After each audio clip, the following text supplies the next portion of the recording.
love and give me shelter. Simple life is all we want to live. Give me food, give me clothes, give me love and give me shelter. Yeah. So welcome, ladies and gentlemen, to the We2r Liberians Movement platform, your distinct and dynamic platform that speaks to and for the masses. We are not in the business of manufacturing players, pimps and hustlers. Rather, we are in the business of changing and revolutionizing the thought process of our people, not only in Liberia, but even around the world. Tonight, it is a pleasure again to be back in the studio. Tonight, our platform topic actually is political loyalty and legislative paralysis. What Speaker Kofa's resignation reveals about Liberia's democracy. Our guiding question here tonight is, what does the resignation of Speaker Fonati Kofa reveal about the state of political loyalty, shifting alliances, and their impact on democratic governance in Liberia? Again, I'll say good evening. Let me say that we're traditionally good people of Liberia and across the world. Welcome back to the We2r Liberians Movement platform, where we don't just talk politics. We break it down so you feel it, understand it, and empowered to act. I'm your host, Ayiti. Well, and tonight we are taking a hard look at something shaking the rock of our political system in the resignation of Fonati Kofa, who is the speaker. This isn't just a resignation. It followed months of legislative gridlock and signaled something deeper, the test of loyalty, again, governance, and strength. So welcome, Mr. Duopu, to the platform. Welcome, Mr. Nathaniel Herron. I would like to hear your greetings words tonight. Yeah, thank you very much for the hospitality accorded me. Another great discussion about Liberia, especially in light of the recent events, the political paralysis and dysfunction that the House of Representatives over, I don't know if it was over 6-7 months, and our dysfunction and paralysis really undermined the sanctity of that legislative body. The Speaker's resignation, after dueling legal battle between and amongst the political forces, it culminated in the resignation of Speaker Kofa.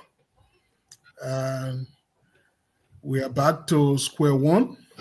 There's a new speaker. I don't know how this thing might shape again, because our political history is not one of a Swiss generis. When I mention the term Swiss generis, I mean that it's not peculiar, it's nothing new, is in a state of a deja vu, something that is always recurrent, something that we can all reflect on that has happened. So it's a deja vu state of effect in political history, because it will you'll be reminded of other resignations by other speakers. We go back to the Erin Snow's resignation. We can go back to the Alex Tyler's resignation. So these things are all, deja vu. They're not Swiss generis in actual political understanding of what has transpired. So does it undermine our governance architecture? And did it bring about, did we experience this elasticity in our governance architecture? Did it almost break that elasticity? Because, when you stretch a rubber band or something, after it has gone through that elastic limits, it kind of breaks. But once it has reached that elastic limit, it still withstands the tension that you are pulling on that rubber band. So we see that the courts were involved. The presidency was also involved. There were a lot of, interests involved, a lot of competing interests. So that's part of politics, though. But how has that served the Liberian people in its totality? So these are lingering questions, that political, social scientists, interested policy makers, political parties, interest groups, pressure groups, civil society organizations. These are some of the things, the questions are still lingering as to whether we would never have a recurrent of what has just transpired. So we need to understand why was it, the intricacies, the politics, and all that. Those are things that Liberian people cannot just sweep under the carpet as usual. It has passed and we move on. No, you can't look at these things just within in the context of an anomaly. It's not anomaly. These are things that have always happened in our body politic. These are not anomalies. These are not things generis. So thinkers, policy thinkers, and political analysts have to understand the intricacies, all the different power scenarios that played out that have reached to this conclusion. Are we saying that we have finalized, we have finally reached the point where we can look back and say we've done the right things? These are things that we need to ponder on. And I hope this discussion will try to, break new grounds in understanding all these political intricacies, the dysfunction of the House of Representatives, and also the paralysis and how that has affected the country's image. Because there were other international actors. There were not just domestic actors that were involved. There was the sub-regional body, ECOWAS, because anything that happens in one country, have a spillover effect in the broader regional politics. And we saw that ECOWAS sent delegations, and I don't know how those talks were held, and they conformed to some regional agreements that Liberia is a state party to. I don't know if those treaties, those agreements were adhered to. So does that undermine our external image? So these are questions that are very important for us to digest, analyze, and see how we can chart a new paradigm.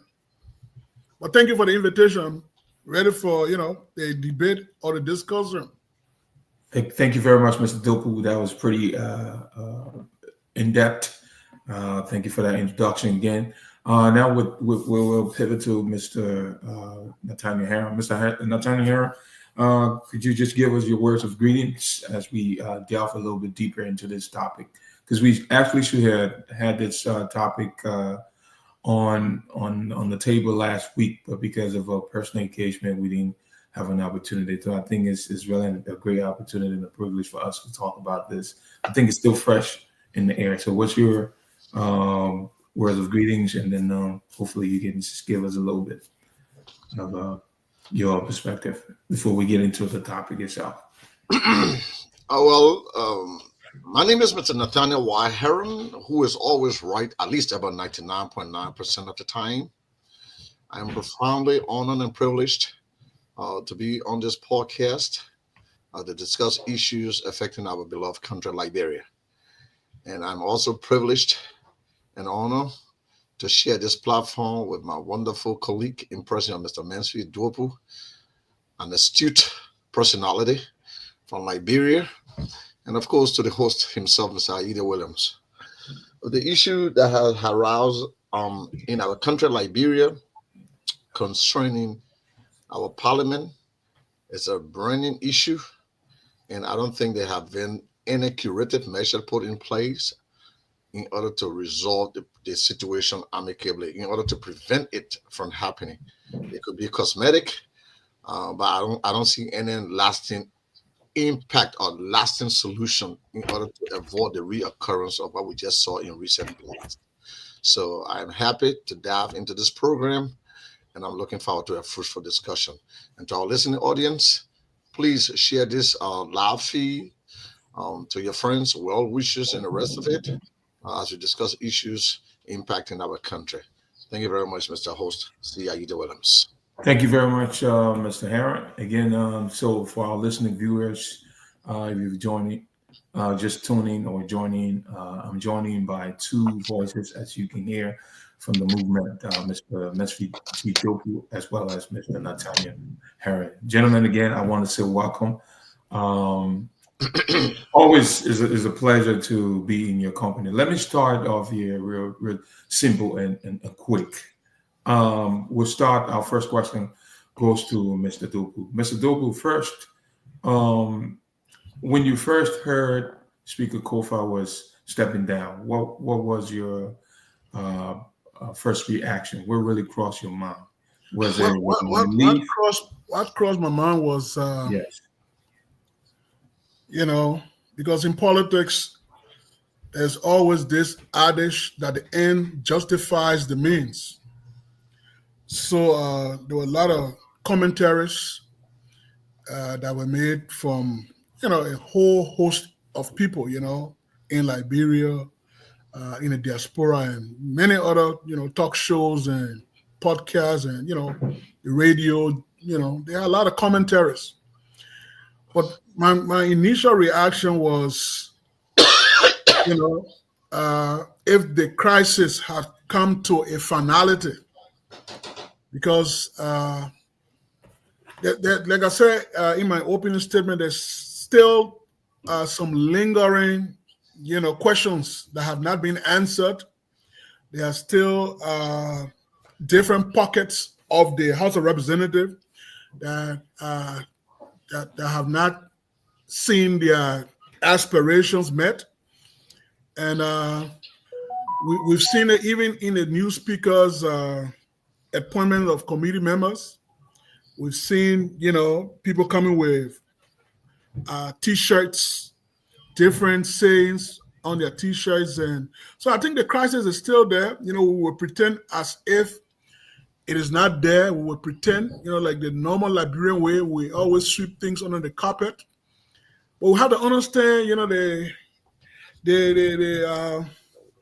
we have to understand the crisis in its totality.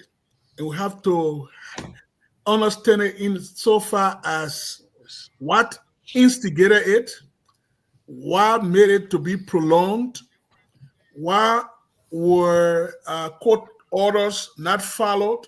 There were a lot of different interpretations of, a Latin phrase, ultra virus. All these things kind of play into the jargon, during the crisis. How did that phrase kind of change the narrative?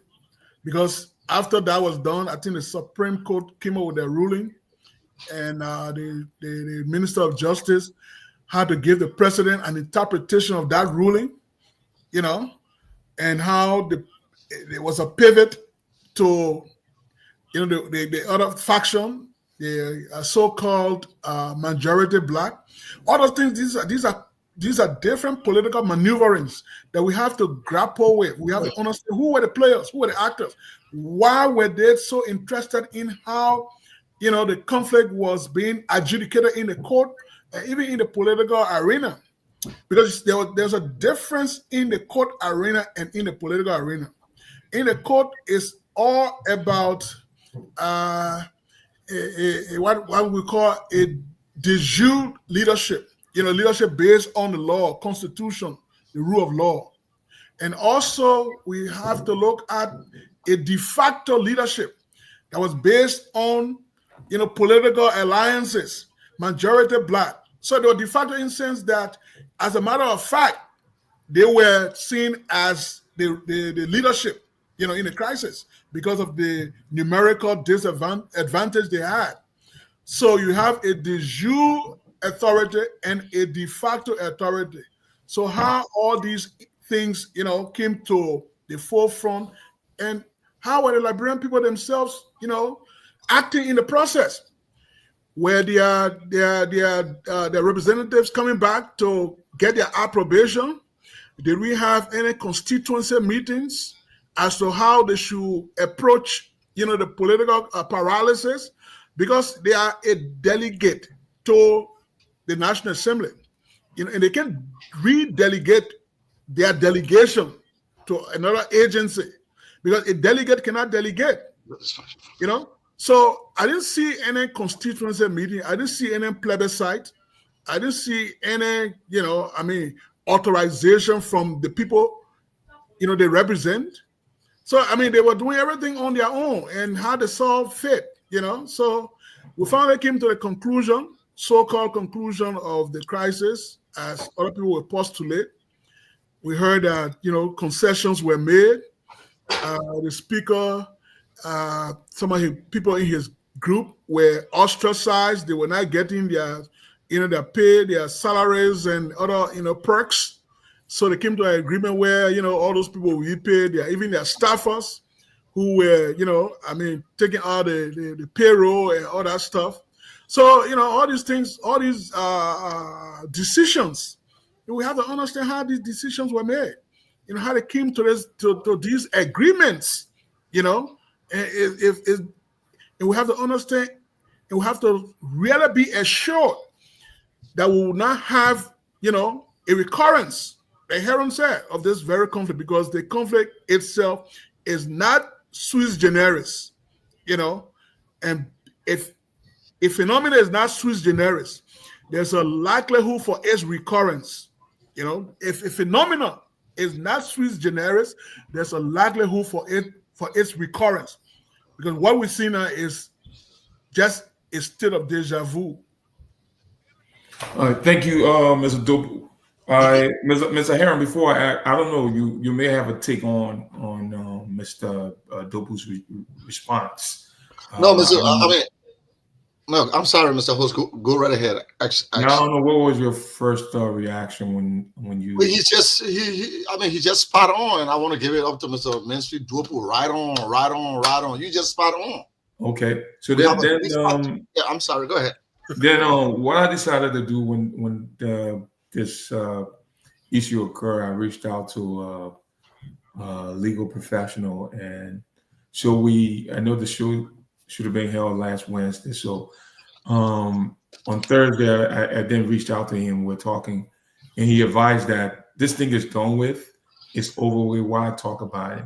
What's your take about us still talking about the issue? Why do you think this is so important to talk about, and why did it go so bad before this even happened? And that is before the Speaker of the House resigned. Why did it have to get so bad?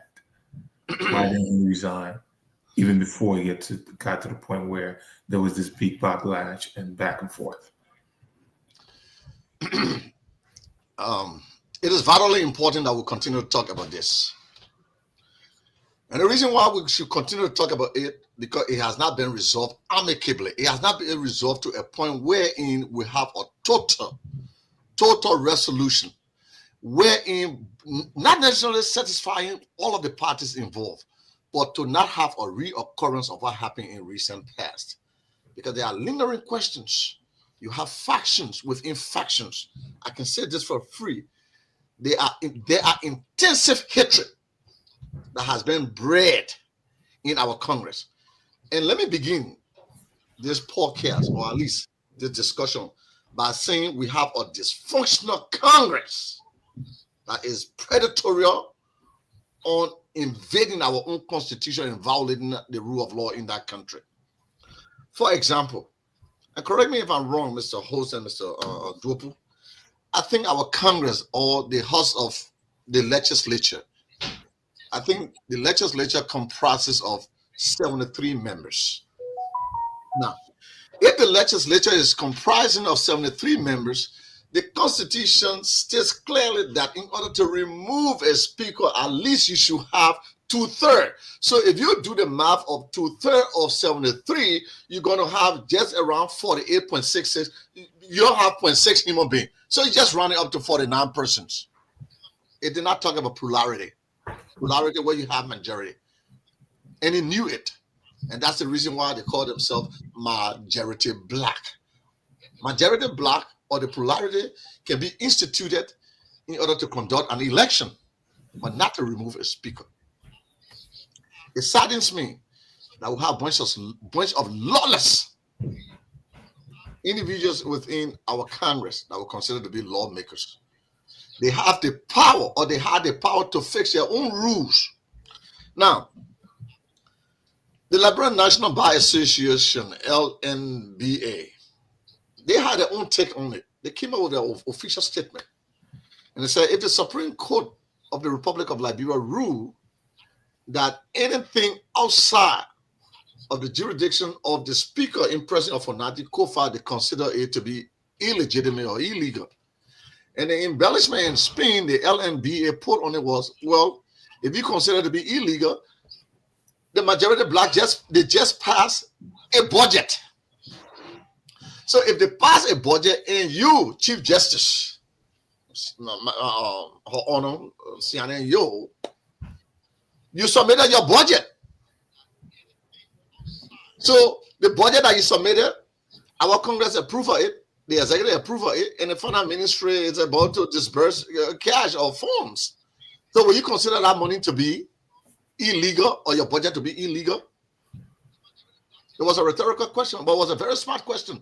But what the LNBA and other people did not understand is the fact that despite the fact that you have crisis in our Congress, something they call CR, which is called continuing resolution. I think Mr. Duopu can also help me when it comes to continuing resolution.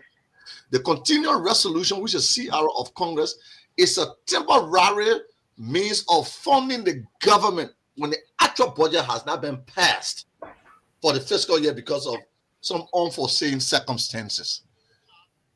So no one should say, okay, you know what, we have to pass the budget, we got to pay civil servant, the government has to operate, therefore we must make this thing happen.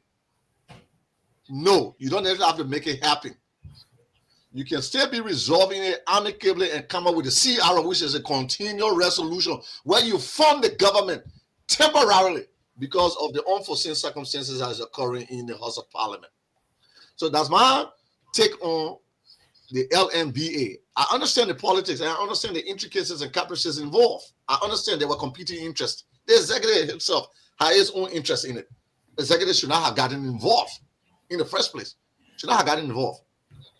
If they really had love for the country, all of them would have said, look, despite the fact we have problem, let us do CR, which is continual resolution, because the government has to be functional.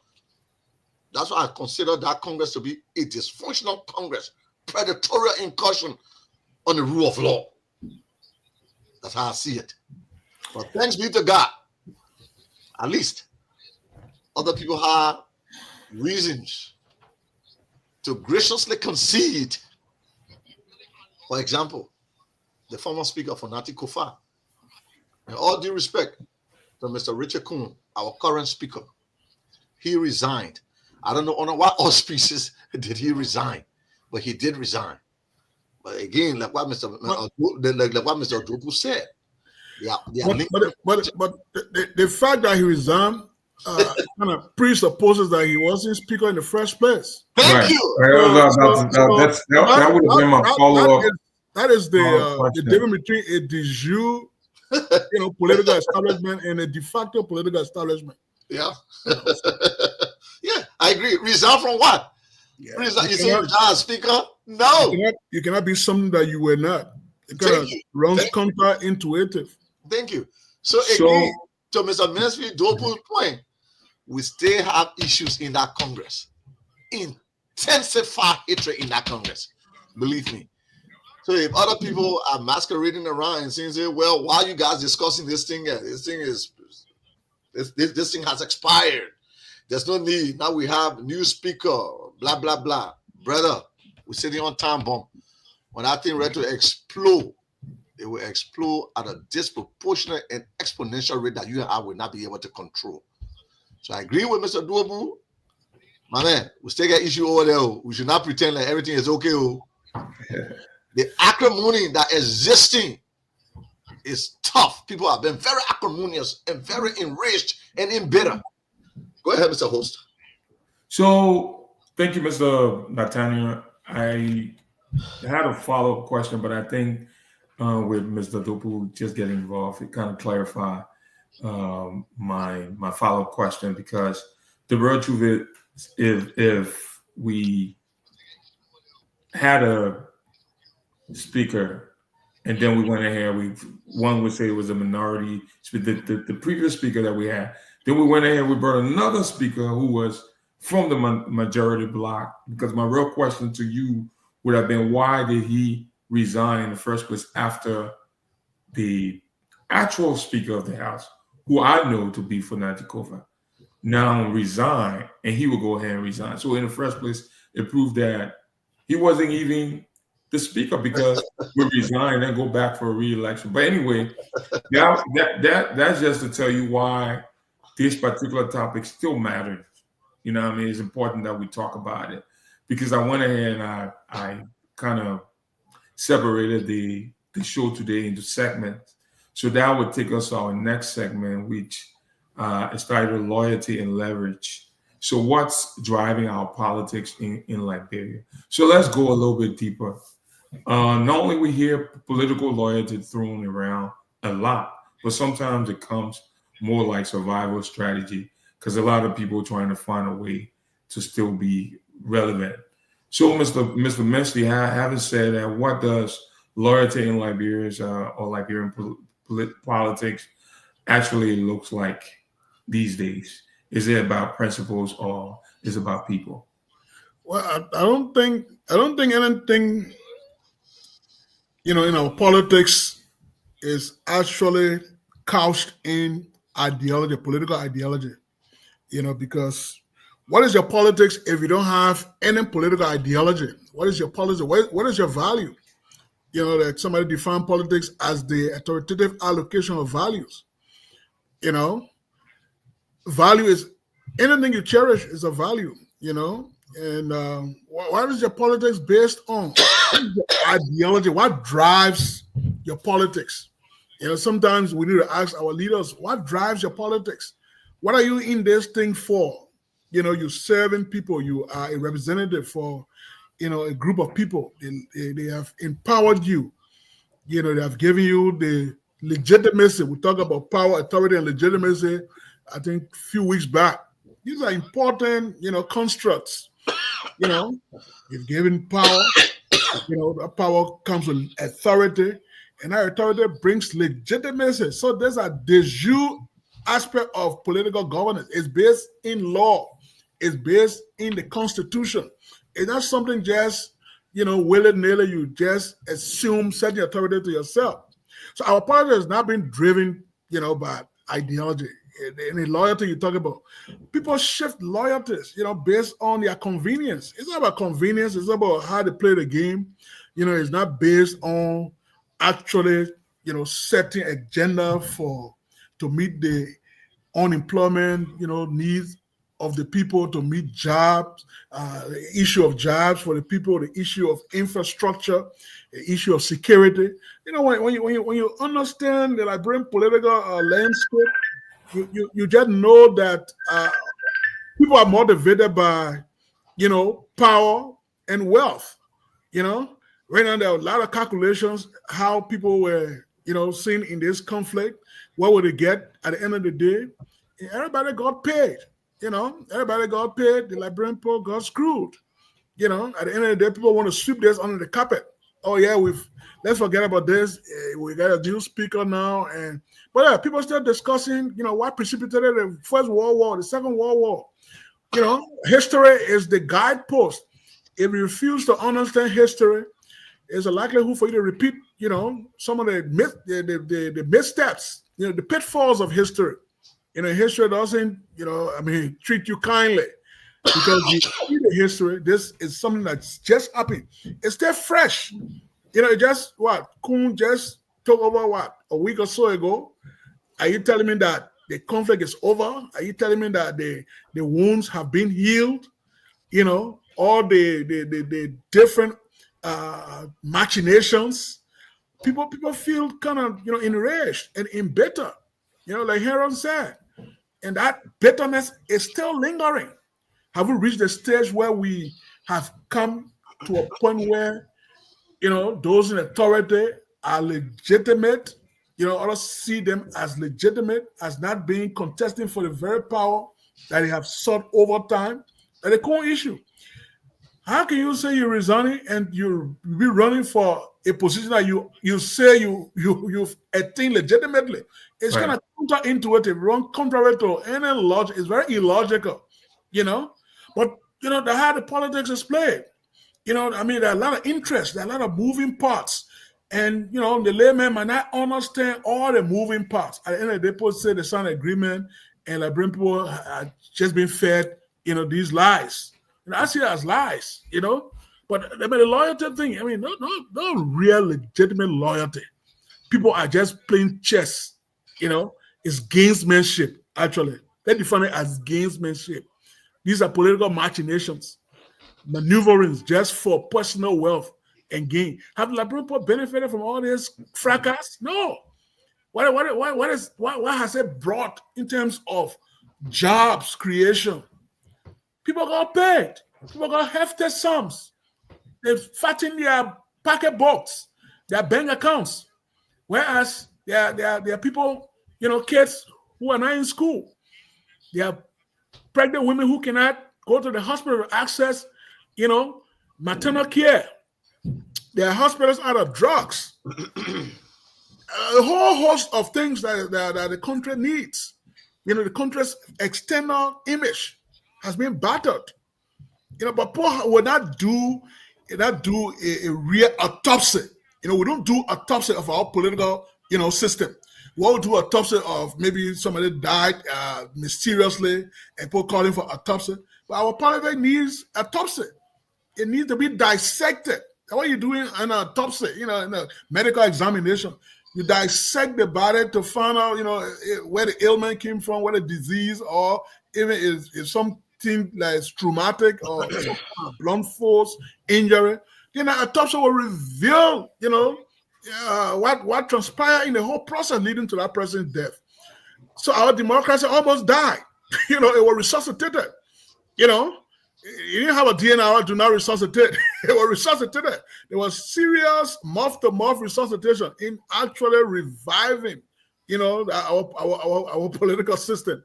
So, who provided that resuscitation? Ellen Johnson will claim that because she brought the parties together. We heard that she was moving, making subtle diplomacy, and she was bringing the parties together to come to a conclusion. Yeah, maybe she provided the mouth-to-mouth resuscitation. She provided that. Were there other external actors? Were there other people, our so-called international partners? Were they involved? Did they have interest in who finally becomes speaker? Was the executive, maneuvering to make sure their desired outcome is achieved? These are questions that need to be answered. And, anybody who says, this is past and forget it and don't discuss it, that person might be living on a rock. That person might be living on a rock, a very heavy rock, and they're not in tune, with what current events or political actions that have just taken place a few weeks ago have meant to the country domestically and even internationally.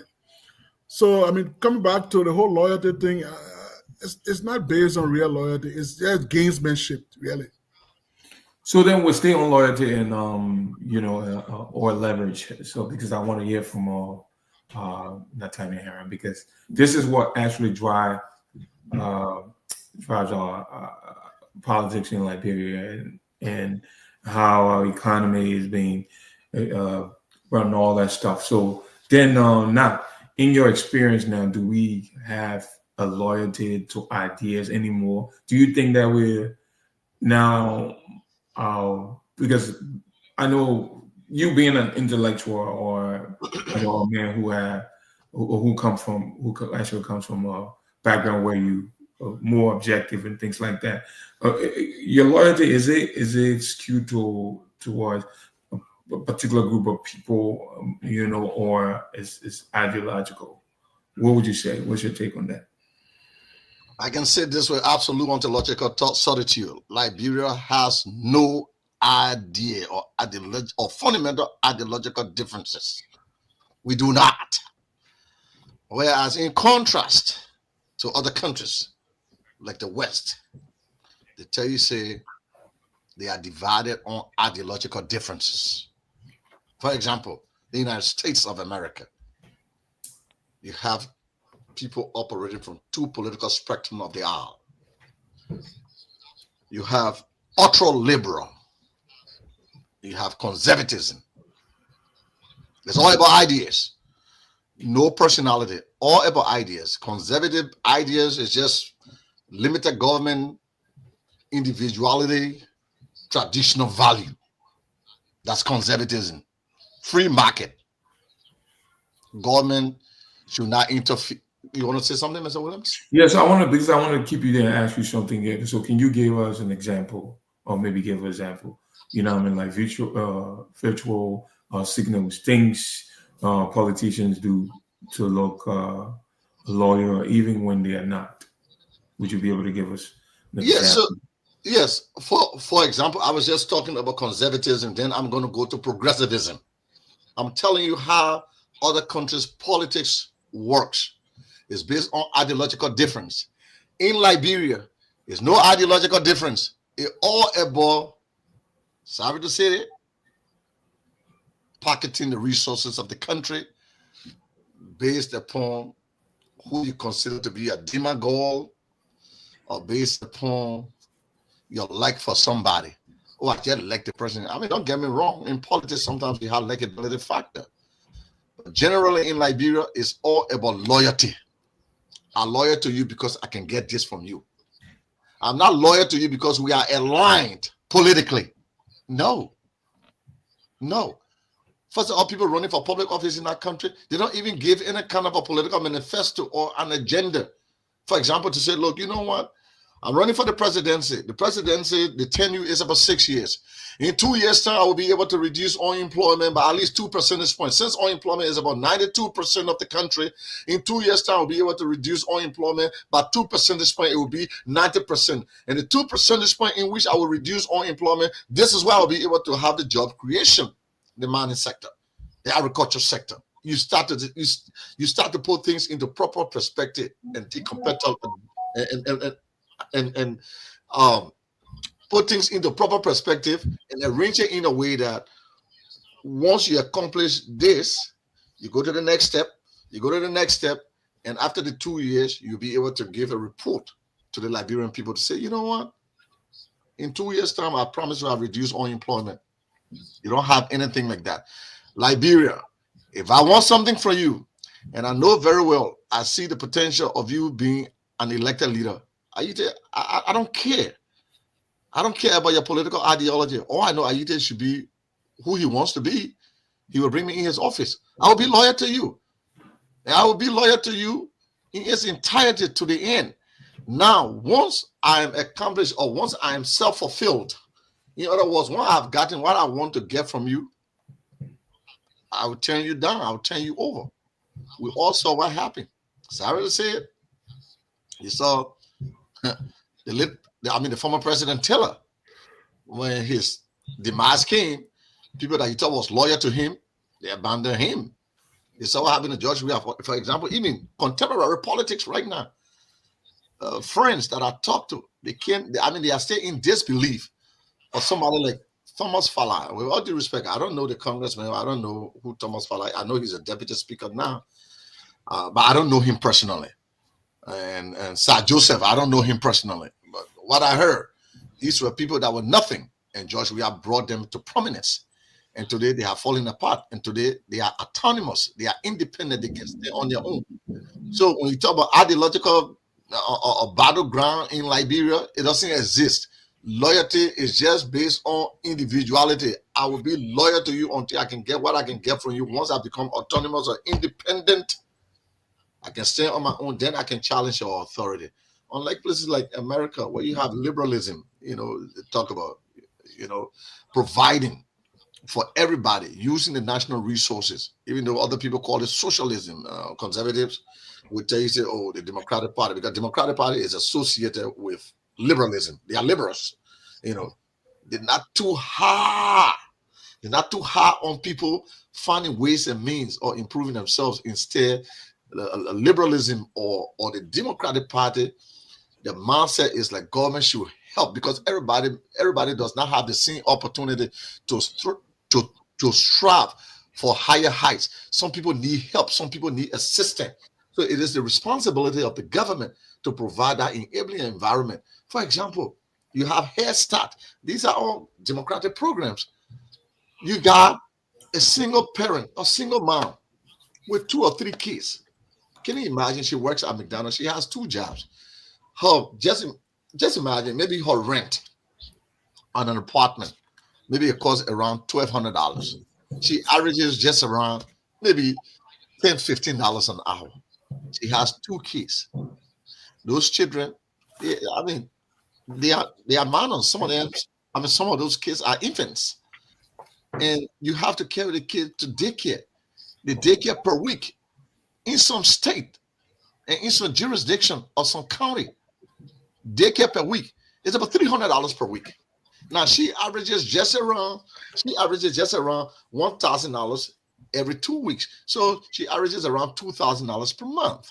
The $2,000 per month, she has to pay the child daycare fee. She doesn't know the whereabouts of the father. Maybe the father is incarcerated, as most black men are incarcerated. Some of our brothers, they are languishing in jail cells right now for maybe things justly or unjustly. The fact of the matter, we have single parents. So liberalism idea or the democratic idea is like, you know what? Let the government be able to subsidize. Let the government be able to help that single mom. Let the children go to school for free, daycare for free. Let the government be able to pay. Where would the government get money from to pay? Let tax rich folks like Elon Musk and the rest of them. Now Elon Musk and the rest of them, they are saying, hey, you guys are only taxing us. Look at the battle right now going on in Congress. President Trump trying to pass a budget. Other people, even the CBO, they are saying that probably we're going to have $5 trillion debts. We're going to be in $5 trillion debt if all he gave the tax break to the wealthy Americans, like the Jeff Bezos, the Mark Zuckerberg, the Elon Musk, and the rest of it. Now, where would the government get money from to fund other programs? Because if you say the rich people should not pay taxes and you want to give them tax break, where would the government get money from? You have to cut other programs, like you have to bring about some austerity measures. So what are some of the programs you guys are talking about cutting? Medicare, Social Security.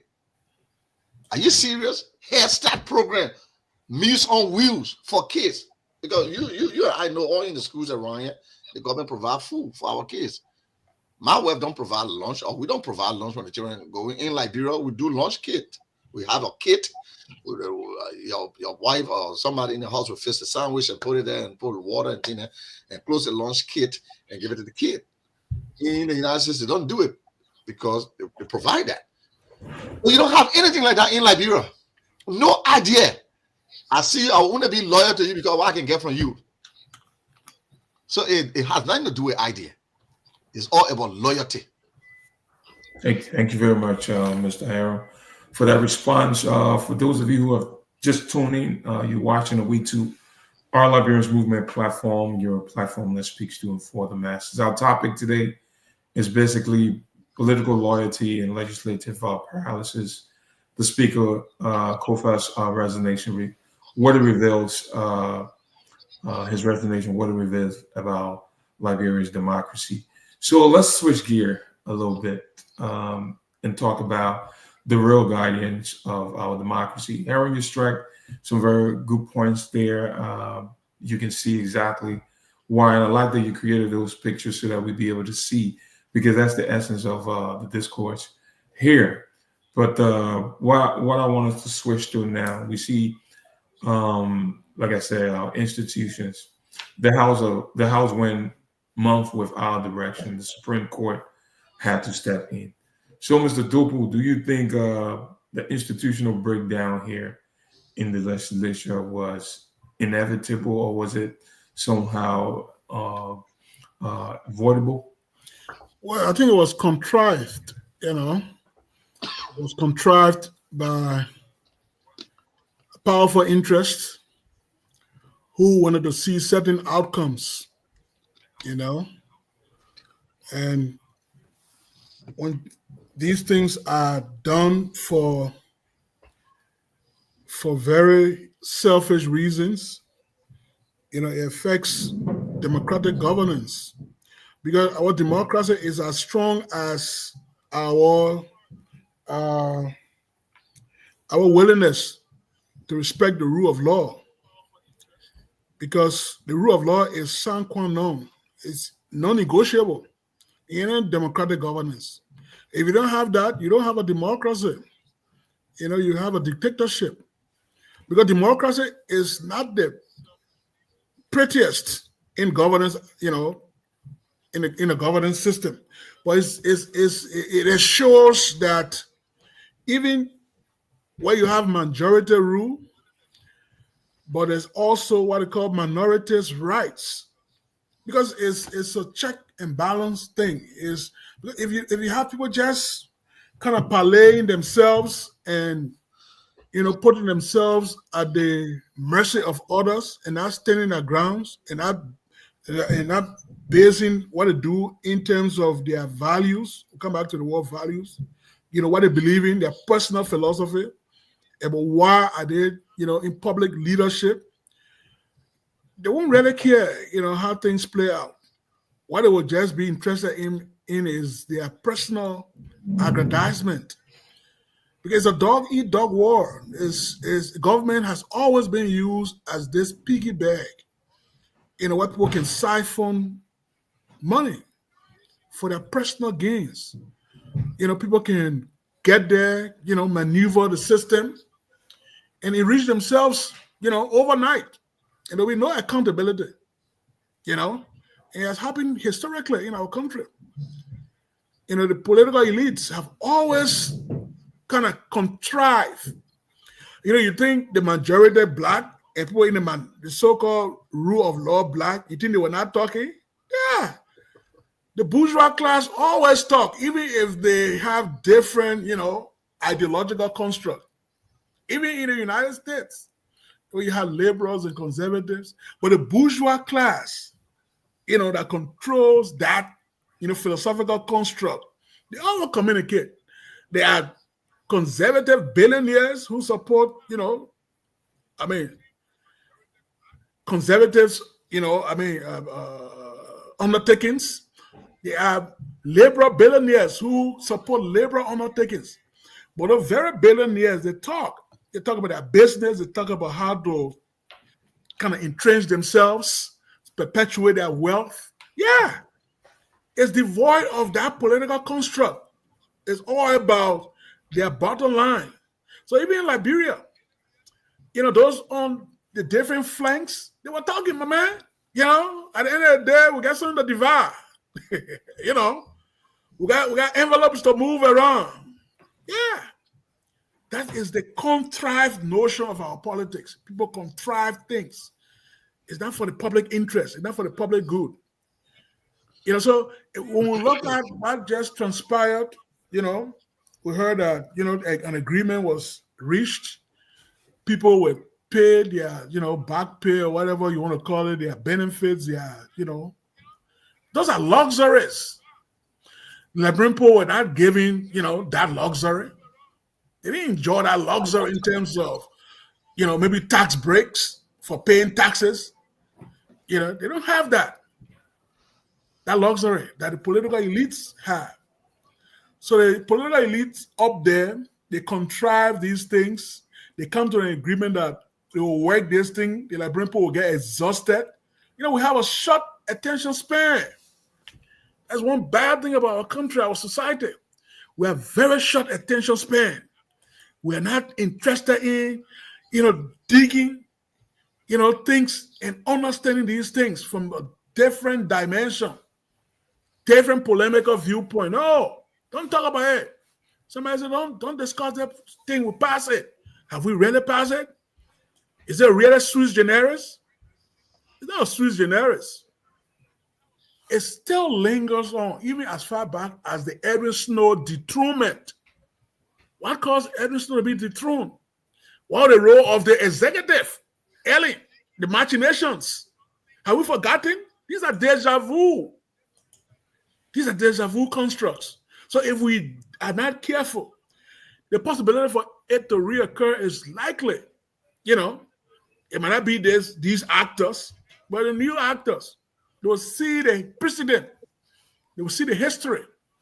Everything is based on precedent. Even law. Status decisis. Status decisis is precedent. And in the absence of precedent, in the absence of that precedent, anything goes. Anything goes in the absence of precedents. So we gotta be careful to say that this thing has just happened a few weeks ago, has come to a logical conclusion. No, we're still hearing factions talking about how they feel aggrieved that their committee leadership has been taken away, for retribution. It's not based on, somebody's actual skills and experience to come to this position, but it's based in these so-called loyalty. These flinty loyalties. Where when you tag along, the more you tag along, the more the person up there feels that you are loyal to him or her just by tagging along and just being part of that tailcoat, that bandwagon kind of politics that we have. People just jump in the bandwagon. They don't understand. We'll come back to political parties. Are they based in real ideological constructs? Can a party X tell me what they think about the economy? That will be different from what party Y thinks about it. Can party X tell me what they think about foreign policy? Then what party? You got meet political leaders, political party leaders. They don't even have any manifesto. They don't even have anything that the party is couched in. That is our foreign policy agenda. This is if we are regionalist policy, or we are global policy, or we look within. And, we are ultra nationalist. We are looking within. We are projecting. How are we projecting our country out there? How are we projecting our country internationally? This is how we pursue our economic interests for our country. This is how we tackle, unemployment. This is how we tackle, security challenges. These are things that people need to write down as political parties, so their members can understand, why these political parties run for office. People just run for office just because, it's very convenient. When you get there, it's like you cash in. It's not based on, if you made a job voluntary, everybody will flee. Just say, what, these jobs, because even, in Minnesota where I live, the Minnesota House and Senate, these are part-time jobs. These are part-time jobs. They're not the most paid jobs. No. These are people who go there for public service, but they have their other vocations. They have their other jobs. They are lawyers. They are accountants. They do other things. They are mechanics. They do other things outside the legislature. So if you brought that to Liberia and say, look, this job will be part-time. Because they work part-time anyway. They come 2 days a week. And they work 6 months a year. And make hundreds of thousands of dollars. That is, something that drives people. So if you make it part-time, or you make it voluntary, everybody will flee. So let's see what the ideology is based on. Let's see where that motivation comes from. So these are things that we have to grapple with as a nation state, as a people, as a society. Thank you very much. I'm glad we'll continue to grapple with this until we can come to a final resolution. Unfortunately, I would have loved to have, some legal expert here to answer this question, but hey, we would throw this question at Mr. Nathaniel Herron as we move on to our fourth segment of tonight's event or tonight's program. Do you think this ruling restored public confidence in the judiciary or exposed how fragile our system really are? Well, it exposes the moral defenses of our system, and at the same time, it's going to work on the conscience of good people. People do not respect the rule of law. The Supreme Court rule, and nobody respected the Supreme Court's decision. So nobody respects the rule of law. The action of our Congress people, their unquestionable character shows the kind of country that we have. What happened in that country, and we try to pretend like it did not happen and try to present a rosy assumption of peace and tranquility within the midst of our lawmakers. It's cosmetic. It is not real. If Liberia is to forge ahead and uphold the tenets of democracy, we must respect and uphold the rule of law. Nobody respects law in our country. It's so sad. Supreme Court says once Fonati Kofa is around, he should be able to preside over that session. Anything on the contrary, it contravenes the Constitution. That was the Supreme Court decision. It was never respected. Right. I said, I said this. The executive in Africa, especially Liberia, is so powerful to an extent that they don't even respect the rule of law. For example, what's just happening right now at the Ministry of Labor? They are setting jobs that are set aside exclusively for Liberians. Let's do both jobs, selling cool water and blah, blah, blah. You have foreign nationals, Lebanese merchants. They are doing those jobs.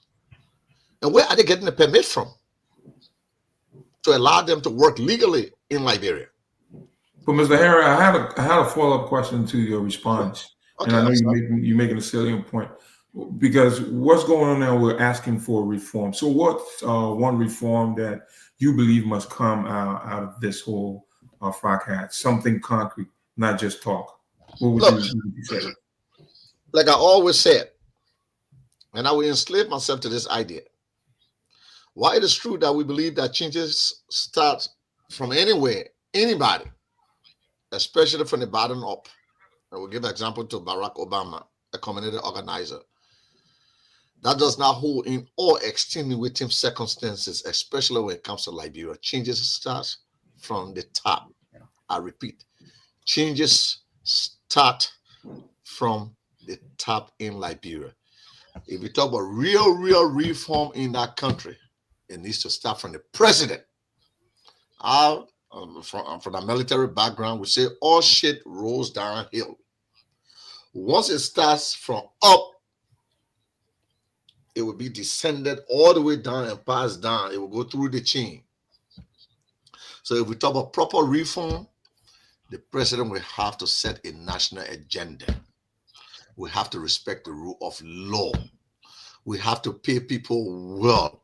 In the absence of incentivizing the work that people do, you will surround yourself with immoral and unquestionable immoral practices. You cannot say the police should uphold the law based upon patriotism when the salary you're giving them is not commensurate to the cost of living adjustment in the country. You're paying a man $200 per month, for example. The man rent alone is about $75 per month, or even break it down to $50 per month. Most house owners in the country will tell you they want 1 year money. So even if the man is paying $50 per month, it means the man needs to bring off from $600. Where will he get the $600 from? He's a father of maybe 3 or 4 children. So if you say, how can we reform the system? Reforming the system, it requires a lot of sacrifices. And I'm absolutely convinced, I am absolutely convinced that Liberians are willing to sacrifice. But those prominent political elite class within our country, are they willing to sacrifice? To forgo some of the fabulous salary, to have a salary cut, to say, you know what, if the people sacrificing, we need to sacrifice too, to have a national agenda. Other than that, Ayiti, we're just wasting our time. If we talk about real, proper reform, we've been talking about reform since some of us were born. We cannot have that. We cannot have that reformation to an extent that we even have, I think, 1 or 2 political parties in Liberia. They call them Reformation Party. But go and ask that political party. Please bring your political manifesto. You talk about Reformation Party. Why you hope to reform? Tell us, how will you reform? Nothing. These are all political slogans. It is not a national agenda. Obvious. It's obvious. Thank you very much. That was brilliantly expressed. We're running out of time, so I have a couple more questions. I want to pivot to Mr. Bob. It's actually going to be this question actually still speaks to your response, and I think we will pivot to Mr. Duopu to answer this question. Do you think the other branches of government, especially the executive, learned anything from this power struggle? Well, I hope they did. I think there was some rapprochement. Can you break that down? What's that? What did you say? Rapprochement. Rapprochement is a French word, to reach out, to an outreach, to make some olive branch. I mean, when you have a conflict, you make some overtures, and the French call it rapprochement. Usually in political context, and actually in political debate and political contestation, any outreach is a rapprochement. So there was some rapprochement from the executive to members of, the entire House of Representatives, or maybe to kind of soften, to kind of soothe the wounds of those who were in the so-called rule of law caucus, because there's a lot of, bad blood there, a lot of grievances, and those grievances got to be addressed, so I think the president called them, and some people were still feeling kind of aggrieved, so I don't know how those meetings, went, but I hope, they will learn, because there's 3 equal and also coordinated branches of government. There are 3, they are equal, but they are coordinated. There is a symbiotic relationship. Although in our country we have what is referred to as an imperial presidency, because the power of the presidency is such that the power is highly centralized. It's so centralized that, other power authorities on the periphery, we have to seek that centralized power to even get their own legitimacy. So maybe a superintendent or a commissioner has to come to Monrovia, to get that legitimacy, to make sure that, people know that, they have the approbation of the presidency and all that. But so, when I was at the governance commission, those are some of the things we work on, in terms of local government administration, where you should have power to be dispersed to the periphery rather than this highly centralized, power authority. So our presidency is highly centralized. Our power structure, is an imperial presidency where the president, everything the president says is almost like a law. Even it's not statutory, it's not carved in statute. It's almost like a law, like an edict that people can follow. Without even having statutory backing.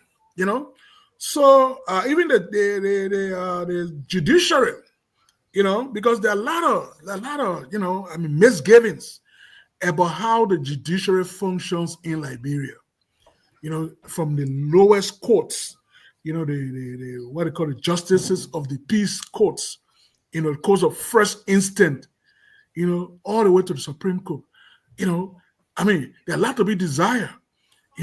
People's their faith in the judiciary is at an all-time low. People don't have faith in the judicial branch of government.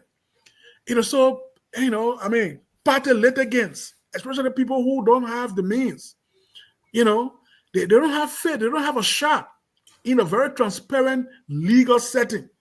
Because everything is based on who gets, who comes with the dough. So if you conflict with somebody with the means, with the wealth, who comes to court, who got the best lawyers, and who can pay the highest, who can be the highest bidder, you'll be dismayed as to how your case will go. And some of those cases will just linger in the judiciary on their dockets for months and years. There are people languishing in jails. They have not had any arraignment. They have not had any legal arraignment. They have not seen a judge. They have not been read their rights. They linger. I was just in Liberia a few years ago. I had a little nephew who was languishing at the South Beach for almost 2-3 years. I had to go to when I went to Liberia, I had to, use my connections, and not based on bribe or stuff. No, it wasn't based on that. It was my connection in terms of knowing the system, knowing the major players, and reaching out to them and ascertaining why was my nephew in jail without any court arraignment, and I was filing, legal, habeas corpus writs to bring his living body to court, to read him his rights, and to read the charges, and to bring witnesses or those who have accused him of the crime. Let him face the accusers. Those things are couched in our statutory laws, in our constitution. Why have we not, furthered the rights of our people? Is kind of mind-numbing. It just, runs contrary to everything the Constitution stands for. So have they learned the three branches? Maybe they need to call a meeting among the three and to see how this thing have affected not just one branch, but all the branches of government, the collusion and all that, the lack of faith that even party litigants. Why was the Supreme Court ruling not adhered to? Why was it kind of, seen as contrary to, why has the House of Representatives not lived up to its own rules? Are the rules kind of oblivious? Are they opaque rules? It'll be clearly written. If we talk about a plurality of vote, it's different from the majority of vote. A plurality could be one vote. You can be speaker. You can be elected speaker by one vote. That's a plurality. There's a difference between a plurality and a majority. To be removed, there's a threshold. So, can we come back to the point where to be a speaker, you have to have a threshold, and to be removed, so it can counterbalance itself? Yeah, they can work on that. But to elect a speaker is based on a plurality. To remove a speaker is based on a threshold, a tuteur. That's a threshold. You got to meet that legal mustard. That's a legal mustard that you have to meet. If you don't meet that, it's illegal. You can remove a speaker if you don't have to remove somebody without reaching that legal mustard. You cannot. It's a threshold. Tuteur. And we'll come back to the whole question of tenureship. These things need to be addressed. In the judiciary, there's a tenureship. You can't once you pass 70, you got to retire from the judiciary. The executive branch has tenureship. The legislative branch doesn't have tenureship. And that's the branch that makes the law. They don't have tenureship. Somebody can be in our body for as long as they want or as long as they are preferred. I think we need to come to the point where we should have tenureship. Because if you don't have tenureship in the legislature, So Mr. Duopu, I will keep you there because I will stay with you. I know we're running out of time because everything that you say now, alludes to this particular segment, crisis or turning point. So with that being said, because you talking about the structure here, every political crisis is more of a mirror. It shows us who we are and who we could become. So my follow-up question to your response now, do you think this whole situation, Kofa's resignation and the court intervention, has helped our democracy grow or has exposed Well, it how has exposed we our still are? deficiency in the defects. And democracy is not a perfect political governance architecture. There are little pitfalls here and there, but it's the best. It's better than dictatorship. It's better than authoritarianism. You know, democracy shows that even in the arena of the debate, and where majority rules, there's also minorities' right. And it protects other people. And the laws are there to protect even the littlest guy, to make sure he has a shot. When it comes to it, the type of majority rule is important. Let the majority have a say. But you can't ignore the minority in the political arena because they are also vested interests in that. So it has exposed our deficiencies, our democracy. It really tested our democracy too.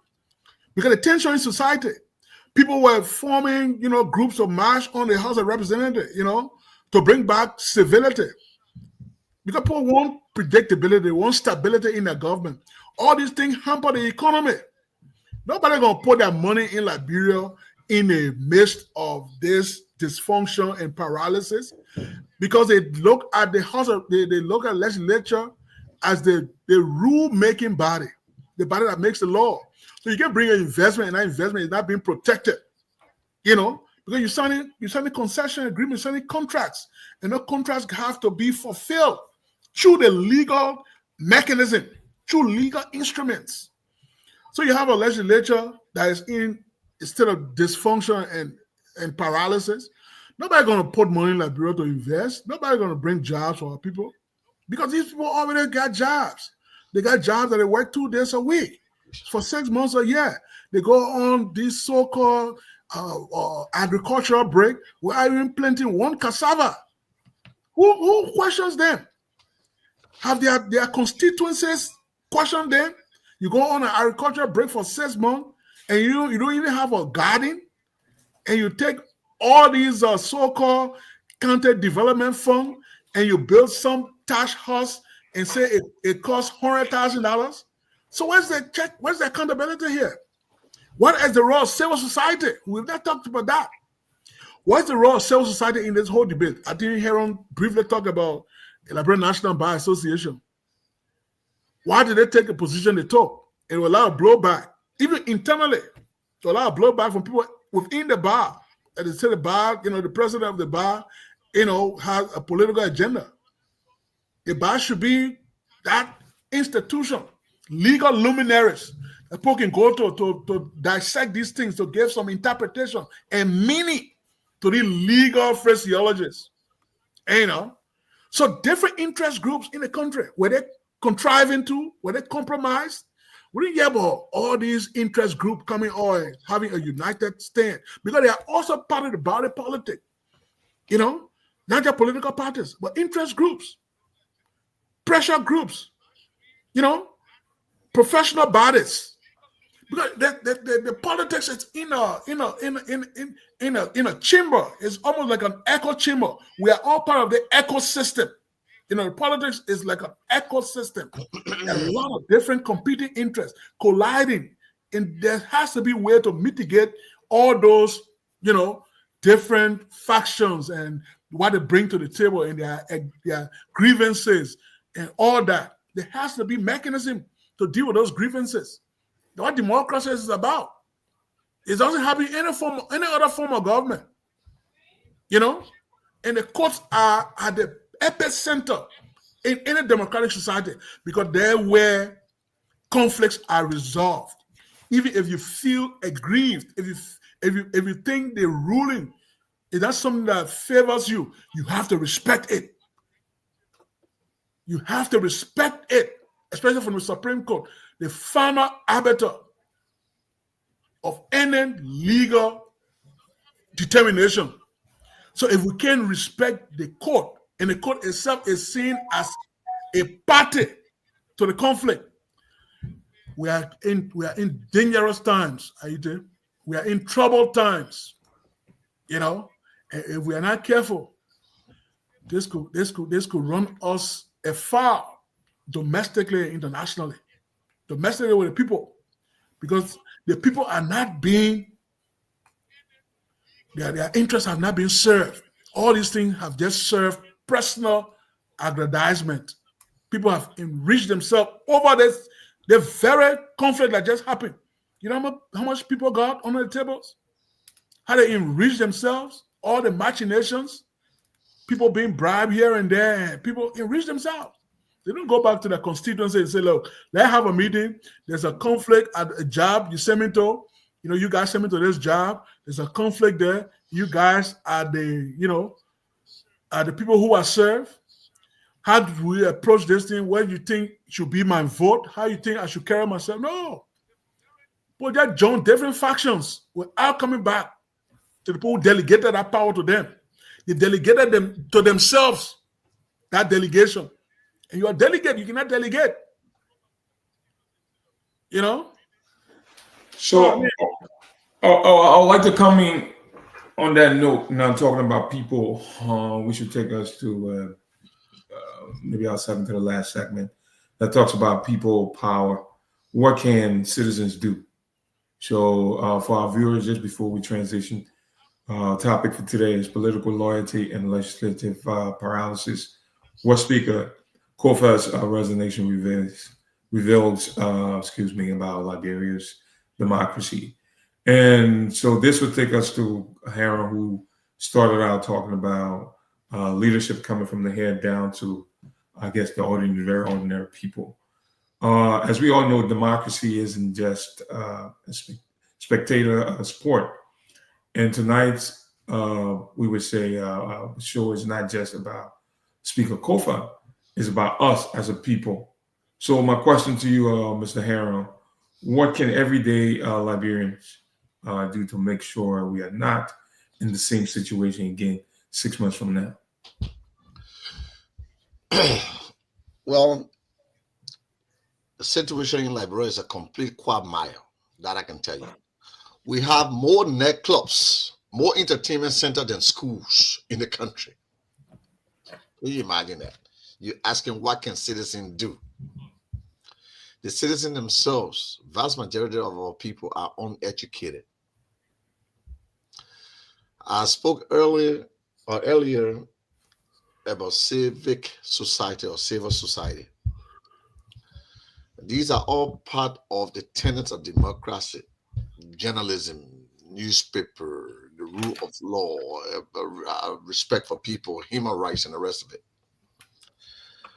The citizens of the country have so much enormous power that they themselves do not know what they have. Citizens can hold their representative accountable. Whether the representative will provide that enabling environment, for example, such as a town hall meeting or not, they can still hold that representative accountable. Can still do that. But the people are not educated. Now, the very few that are educated among the citizenry, they are compromised or they are vulnerable of being compromised. So it's a daunting task. It's a daunting task for the country. What can citizens do? The citizens have a lot of power. The citizens can recall their representative. I think you need to have a signature of probably just around 10,000. But how do you verify? Because, for example, if you decide to recall your representative or whatever, it's a very difficult task. And you go around soliciting 10,000 signatures. So you got Ayiti, Nathaniel, Herron, Mansfield, Duopu, John Brown, John Kizé, Elijah Johnson. You were able to solicit 10,000 signatures. You said, all right, we got 10,000 signatures in our district. We don't want you anymore. In the first place, the man that you're trying to recall or you're trying to remove, the mail tells you those are all ghost names. How do you verify? That's the question the man will ask you. The man will say, first of all, John Brown doesn't even exist because he's not living in our community. Unlike developed countries like the United States, they have a social security number that you can verify. You have a street address that you can verify. You have a driver's license. So if they're looking for 10,000 signatures and I am the one spearheading it, if I get if I have those names, I kind of use John Brown, your social security number, you put it your address, you put your phone number, so it can be verified. So it's difficult. Ayiti, when you say, what can the citizens do? The citizens have a lot of power to bring about changes, but the system is so convoluted. The system it's so complicated to an extent that it's hard. It's hard. And you are trying to spearhead such an adventure, you are vulnerable to public attack. They will go after you and possibly eliminate you. And that's the reason why I always said, and nobody should get me wrong here. I'm not saying changes cannot start from anywhere. Changes can start from anywhere. But Liberia is uniquely positioned that changes can start from the top. Only the top. I'm talking about imperial presidency. The top. Anything falling short of the top, bringing changes or reform, is difficult. They will eliminate you. Like, for instance, what's the guy name? Archie Popo or Archie Pompom, whatever his name is. The guy that set himself ablaze. What was that? 3 years ago. Double 7P and the rest of it. Literally put gasoline on his body. He did not die. That guy is sick right now in Liberia. He was only advocating for the masses. People, you please pay Silver 7 where you won't pay all. He put gasoline on himself. Liberians mocked at him. And up to the I see man goes like go put gas. He said, I better you want to say, where is the national call of urgency? It's not there. So if you look at somebody like Archie Pompom, if his name is Archie, but I think his name is Archie Pompom. If you look at someone like Archie Pompom that were fighting for the masses, and you see in the way how Liberian people have impugned him with total degradation. You think you can follow suit? You think you allow somebody to be for Liberia to say, I would die for Lone Star? I would never die for Lone Star. I would never die for that country. I see what happened to Archie Pompom. I see what happened to other people. So if you say, my man, what can the people do? How are you there? Maybe my brother Mansfield Duopu can answer that question. What can the people do? But are you there? That country. Look at Archie Pompom. Duopu, sorry, but maybe you can come to my rescue. The question the boss asked how. The boss said, what can the Liberian people do? I'm telling you, my man, changes. It has to start from the top. Other people who have tried individually, we see what happened to them. Of recent, Archie Pompom, he put Gowan and said, I think he did that in Red Temple yesterday. He put that Gowan and said, the people causing that boy, they begging. The boy was begging. You please came in Ghana would die. The boy said, but you know when you point yourself, you would die. You didn't know that. You needed to go through the pains and suffering to know that when you burn yourself, you would die. Today he had destroyed entire body anatomy. So maybe Mr. Duopu can help, but when you say what the citizen can do to help. I'm pretty sure Mr. Duopu shares similar ideology. Mr. Duopu, do you have any take on that? So we can quickly go to our last segment, and so we can wrap this. What would be your take? I mean, you talk about what citizens can do. I mean, yes. Our country is about citizenship. You know, citizenship comes with rights and responsibilities. Some people, it's viewed as citizenship within the prism of being maybe carpet beggars. They don't have anywhere to hold their public officials, feet to the fire. I mean, he just talked about Archie Pompom. Achipoma is almost like the guy who was in Tunisia, who brought about the Arab Spring. Yes. These are revolutionaries. Although we impugn their motives and stuff like that, we think they are crazy. No, somebody has to stand up. Sometimes it takes just a single person who has that, I don't know if it's fortitude or that thing that it cannot be described. That inner fortitude, that drive to stand up for his or her principle.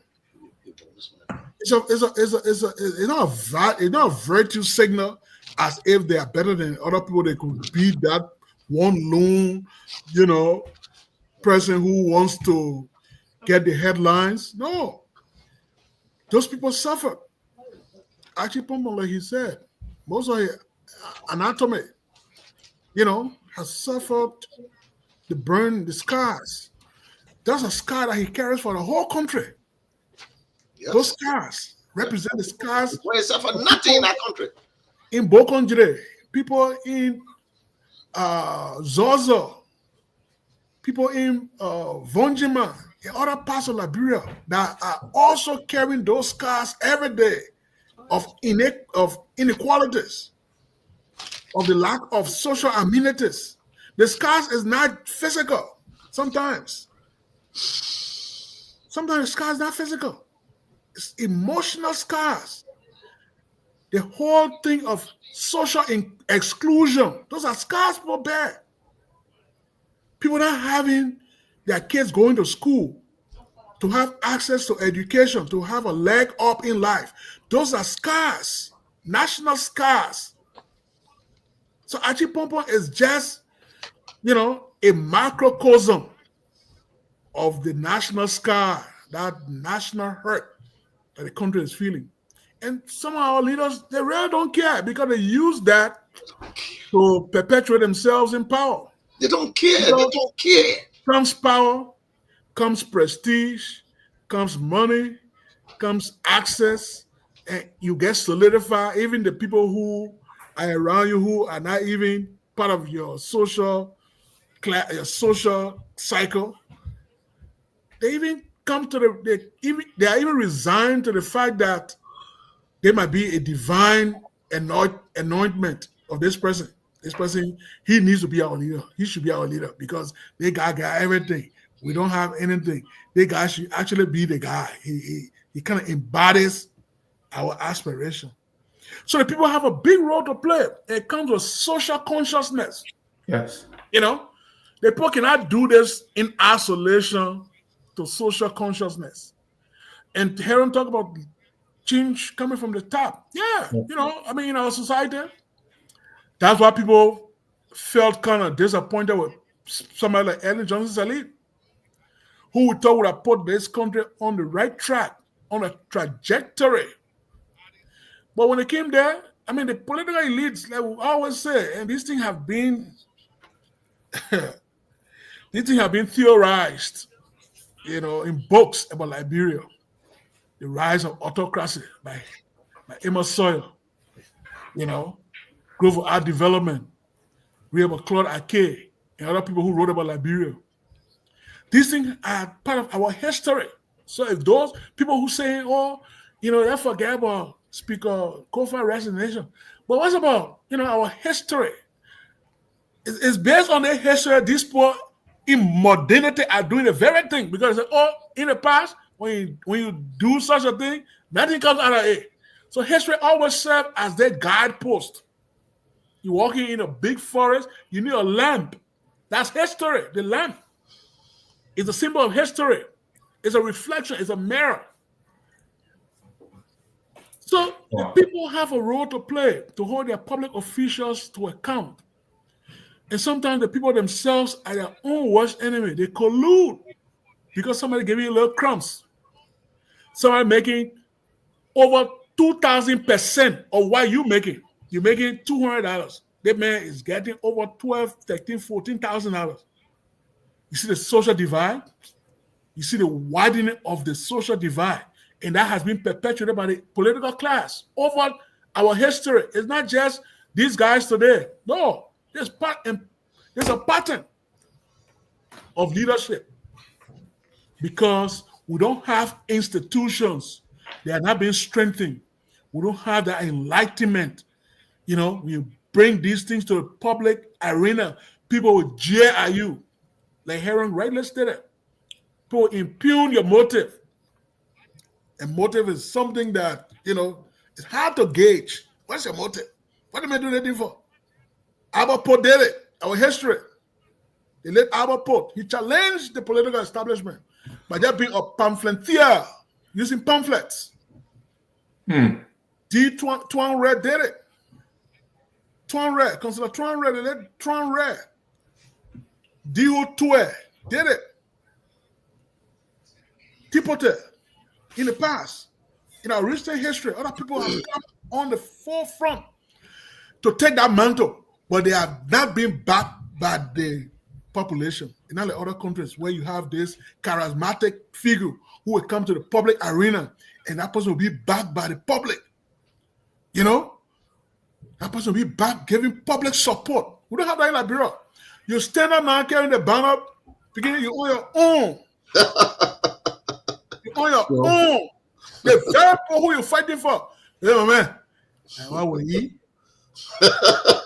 How will he? You go in there with all your knowledge, skills. You talk about public policy, change, social change. And, talk about all that aspirational things that will bring the people value, that will improve their livelihood. How will he? Somebody comes there with a makeshift bag of rice and divide it. They got to carry him. And after spending, I just saw a representative on Facebook was, I think, mad handling some Chinese businessman. I think, Enders? I think a pastor or something like that. Samuel Enders. What gave you that right? Even if you're a member of the legislature, to put your hands on somebody, even if the person is a foreigner or a citizen, what gave you that right to manhandle that person? Yeah, but people feel entitled, a false sense of entitlement, a big shot. After running for that office, promising to go to abide by the rule of law, you have a divergence. You mad handling somebody, I don't know the person lives in his district or something I saw on Facebook, but I saw him kind of mad handling the guy, physically abusing somebody who, quote unquote, is a reverend of all things. I revere, people of God, yeah. But sometimes, like Marx said, religion can be the opium of society. People mask religion. Religion is a mask people wear, and they don't live up to their public, the public demand for civility in a public official. So we talk about the courts, we talk about the legislature, we talk about the executive, we talk about the people's role in democracy, we talk about civil society. These are constructs. The average show, the average talk show and things, they can't talk about these things. They talk about the gossip here and there. Oh, my man, hey, guy. Oh, my man. Oh, my man, bring construct to bear. Let people be enlightened. The construct. Be polemical. Theorize. Be enlightened. The people who are listening to you. It shouldn't be based on your emotions or stuff. It should be based on your faculties. Why have prepared you for this kind of discussion? Because this kind of discussion, they are revolutionary. Yeah. Because we are comparing. We are comparativists right now, comparing the past to today and everything in between. What are the sui generis and the deja vu? I hope you understand those two key terms The Swiss generis and the deja vu. You bringing the Swiss generis and the deja vu. We get all those Swiss generis. Keeps coming back. Mr. Duopu, thank you very much. Thank you very much again. Tonight's topic is Swiss generis. It's not. Tonight's topic is political loyalty and legislative paralysis. What Speaker Kofa's resignation reveals in democracy. So now that we are concluding this last segment, I have one question. From dysfunction to destiny is what we're talking about before we wrap up. And I know, hearing you speaking as well as Mr. Herron, just thinking about this, what's the guy's name? Ayiti Pompon. What was his name? Pompon. Yeah, Ayiti Pompon. I was on a friend of mine has he has his own podcast, and I was on it, and we're talking about the question he asked: who can we see as a national hero, in Liberia? And now that you spoke about this dude who is wearing that scarf, because I couldn't even find one. I had to go to South Africa, because I was trying to find someone who I could use as an example. So I saw Nelson Mandela, I saw Kwame Nkrumah, I saw the late Thomas Sankara. So now, if we were to come to Liberia, we can't find one. But a guy like Ayiti Pompon can be called a national hero. Who would take that scar for the entire country? I just want to bring that. You would think our political leadership would even reach to the point where they would give him some national honor. Exactly. A guy who will go to the extent of just setting himself ablaze. Yeah. This guy would be called national hero era. Definitely.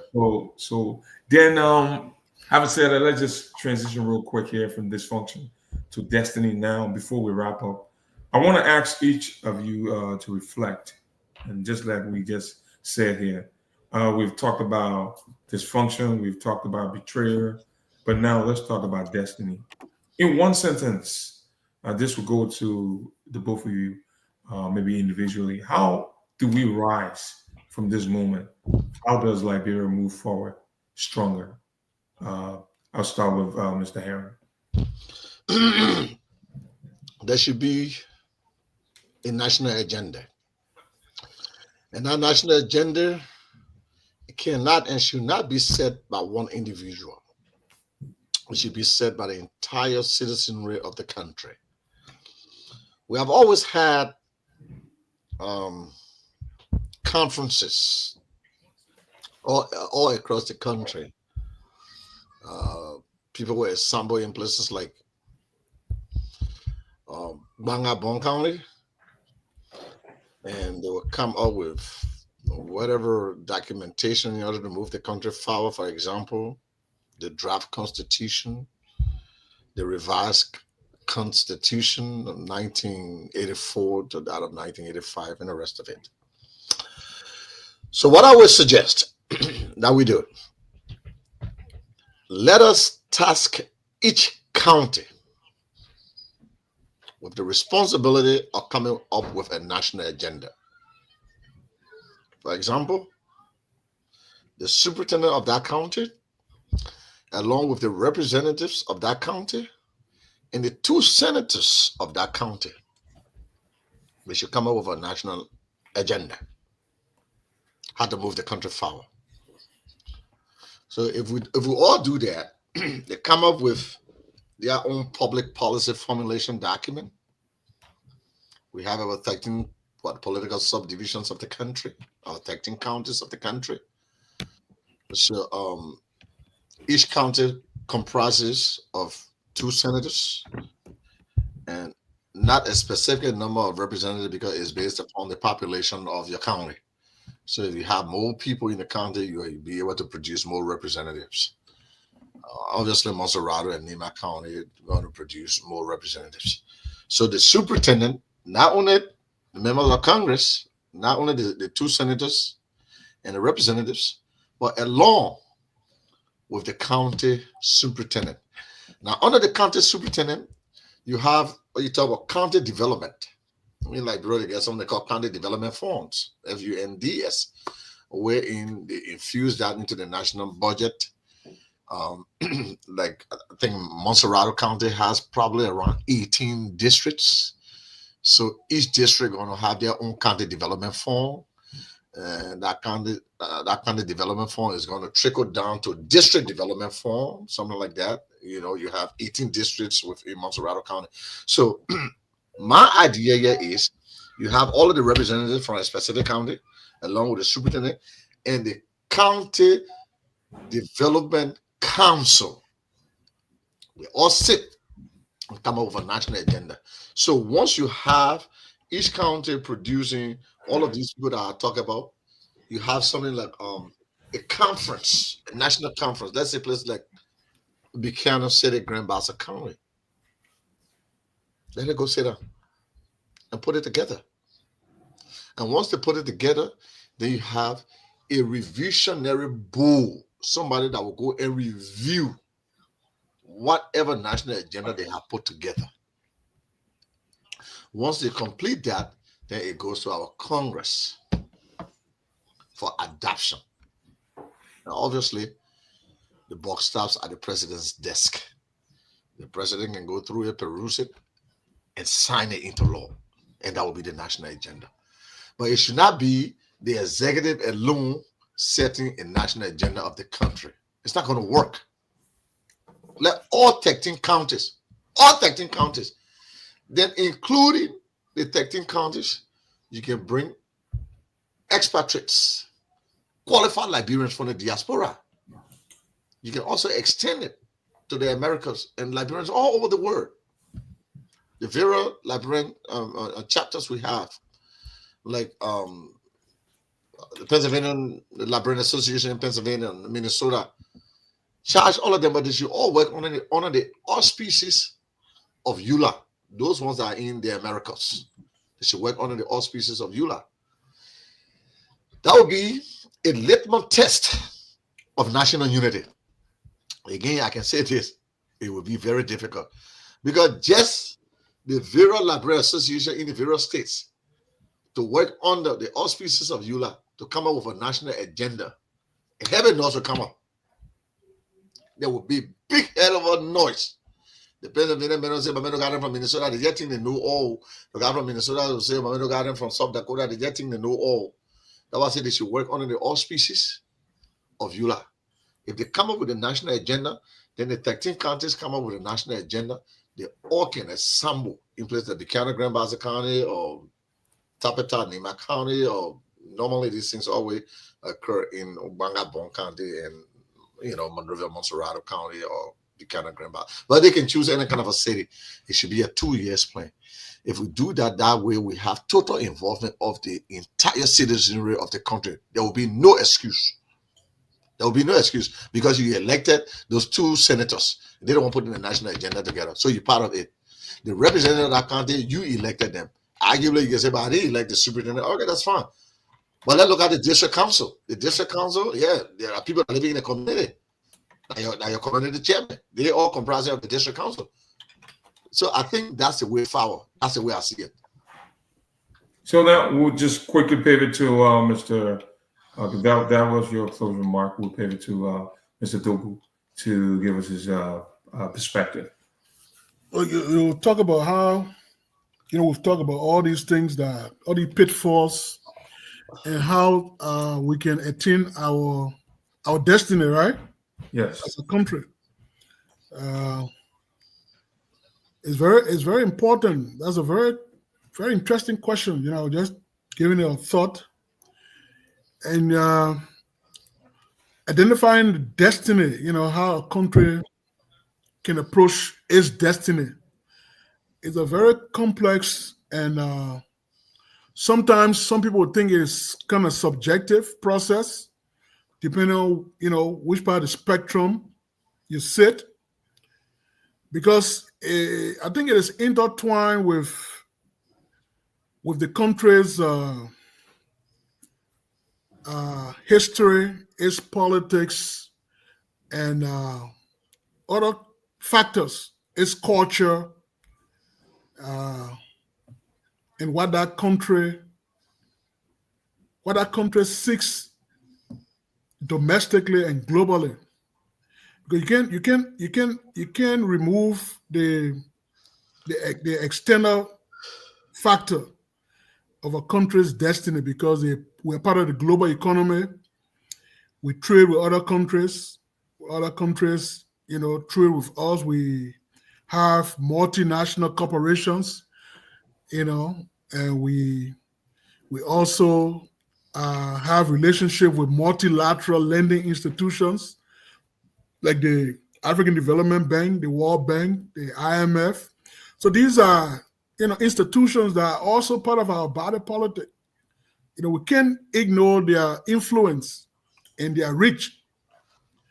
So it's not something that can be predetermined in any way, but rather a trajectory that is influenced by various forces, because we talk about the competing interest in our country.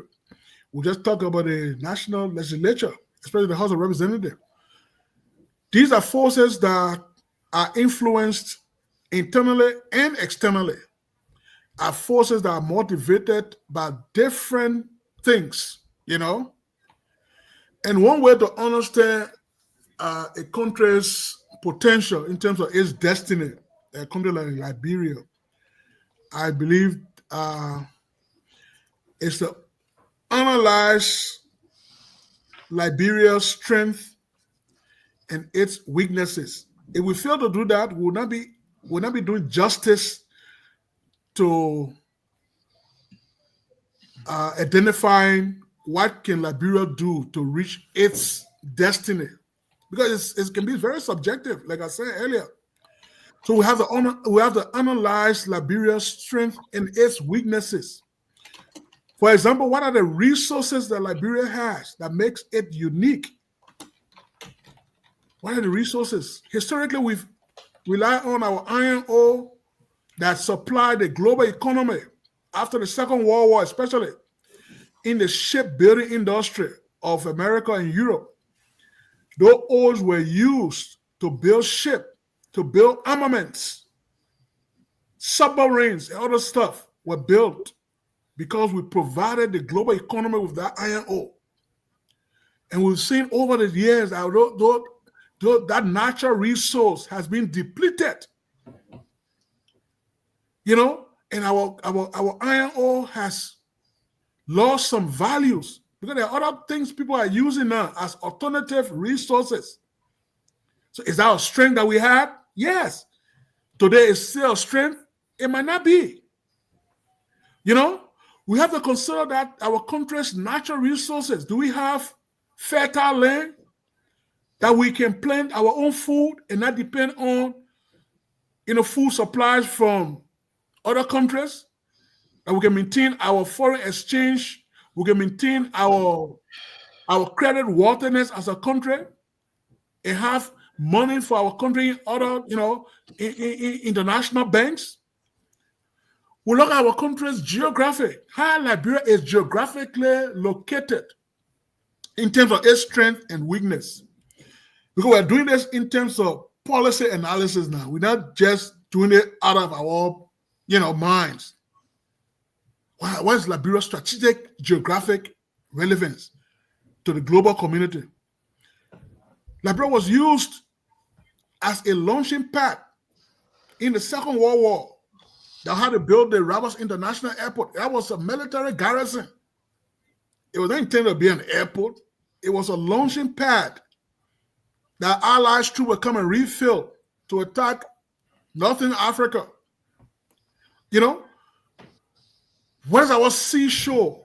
Liberia's get the longest seashore in West Africa. What does that mean in terms of geopolitics? We get the longest seashore.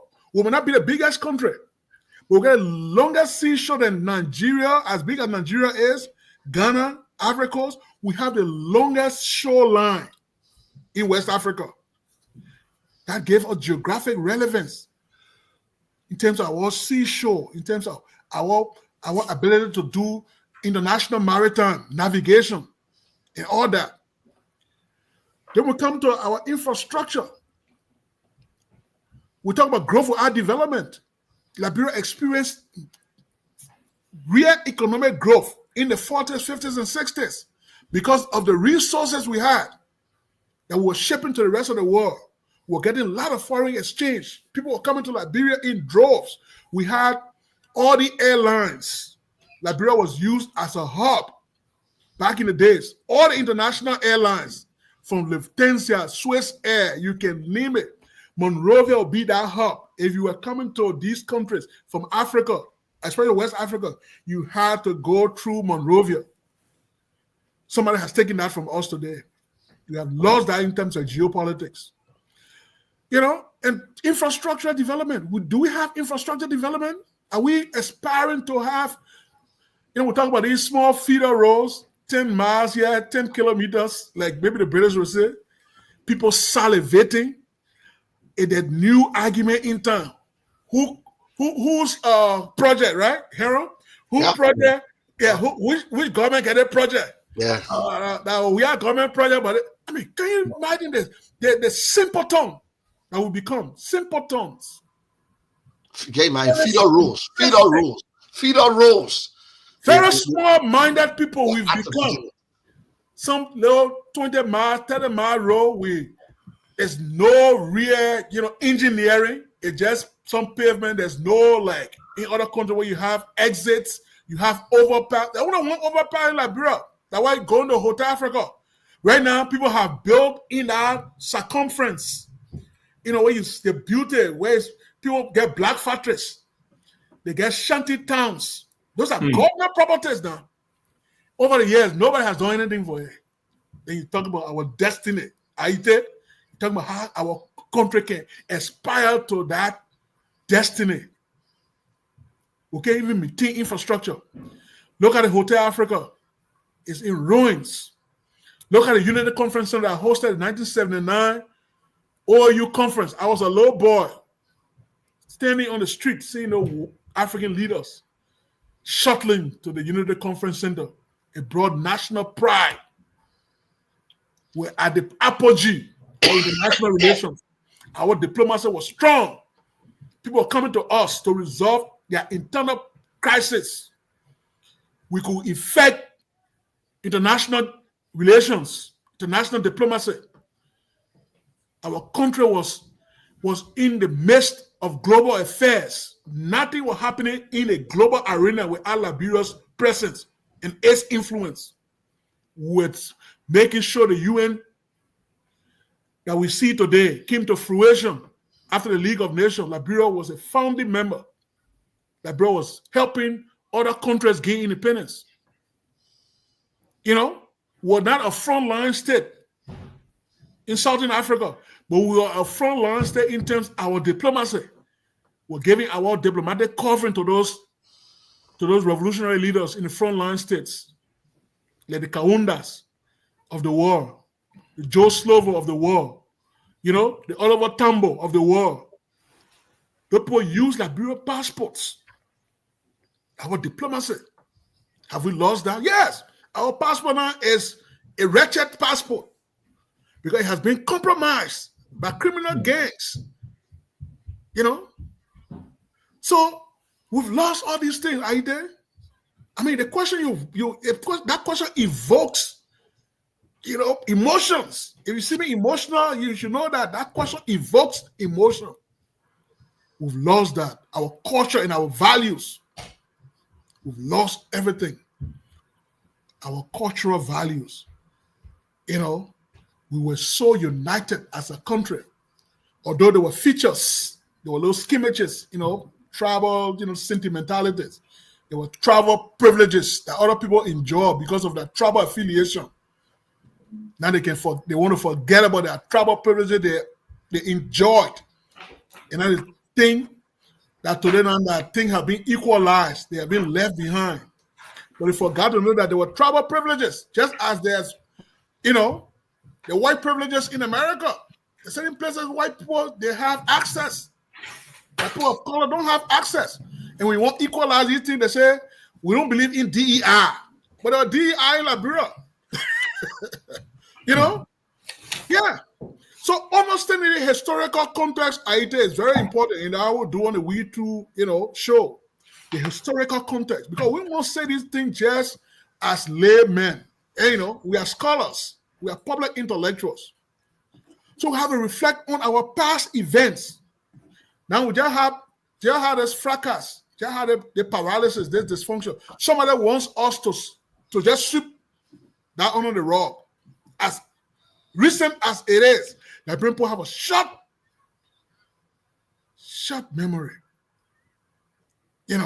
We shut on our memory span is short, and has affected our own aspiration, our destiny you're talking about. Those historical events that has brought this country to its knees today.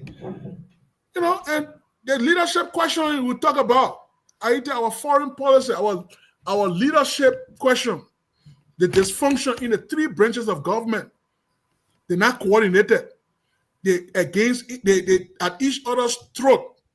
It affects the people. What kind of social policy we're developing as a country? Herron talk about education. What is social policy we're developing? What is safety net? Herron talk about safety net. You talk about the SNAP food. You talk about, things that are helping people in their society. That because people, sometimes they fall through the cracks. But government policy can help them to get back, in society. We don't have that leadership that can do that, and Herron let's talk about change starting from the top. Because of the society we have, any meaningful change will have to happen from the top.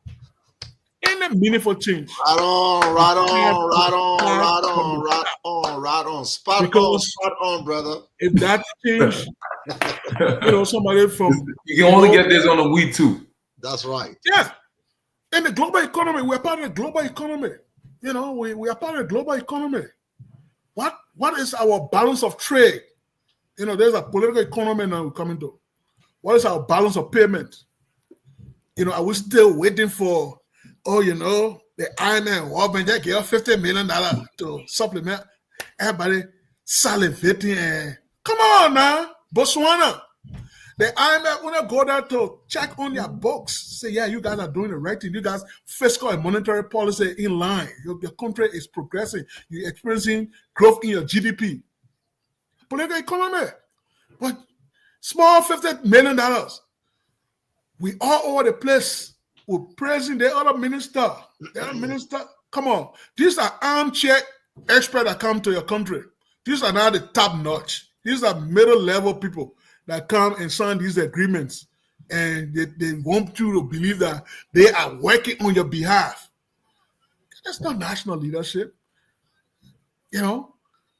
We're rich enough to mobilize our own domestic revenue. It will just deal with public corruption.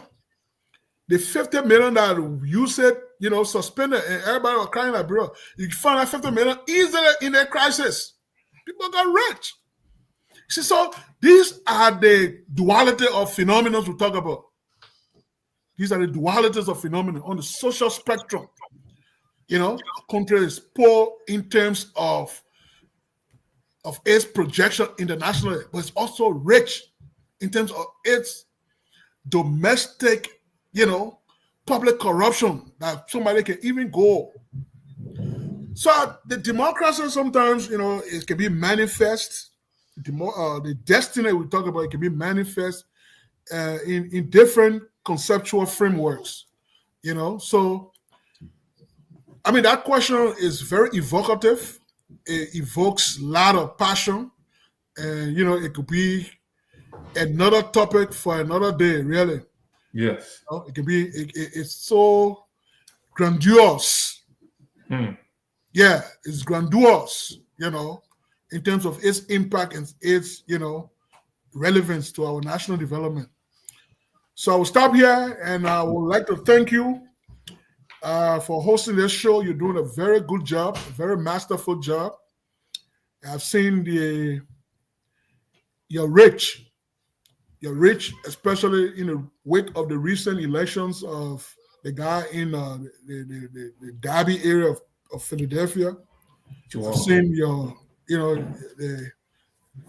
your instrumentality insofar as galvanizing the community. And how people's power work. If we had that in our country, we'll have the best minds. Our brightest will come to the public arena, devoid of their team of personal wealth.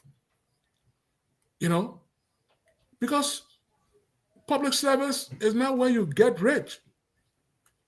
It's in the private sector where you mobilize the means and factors of production. In our country, our public officials look at the means of production, not the factors. And there's a big difference. It's about enrichment, but the factors of production will mobilize land, labor, and mobilize capital. They can't do that. They all look for the means. That means to just go and loot public funds and connive with each other. They connive. Even in the crisis, people were conniving, people on different sides. They were working together, talking. They were talking when the people were sleeping. They were conniving. At the end of the day, my man will get our thing. Boom! The next day, somebody resign, everybody get paid, everybody. Kumbaya. It become a tabula rasa. What tabula rasa is? It become a tabula rasa. It's a new thing. Or the new kids on the block. The new kid on the block, Richard Kuna, tabula rasa, everybody is skewing towards him. People paying their homage. Just a perpetuation of the same thing we've talked about in the last 2 hours. So we can talk about this, in the public arena, as public intellectuals. We can find other people to talk about it and see how we can, bring some sanity to our politics.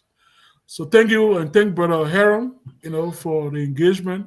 I think most of the points he made were well, top-notch. Yes. He brought real analytical, understanding to the discussion. So I wish our listeners well, those who, listening, and those who will listen later on, going to always have that mindset for development of our country, So thank you. I appreciate the time.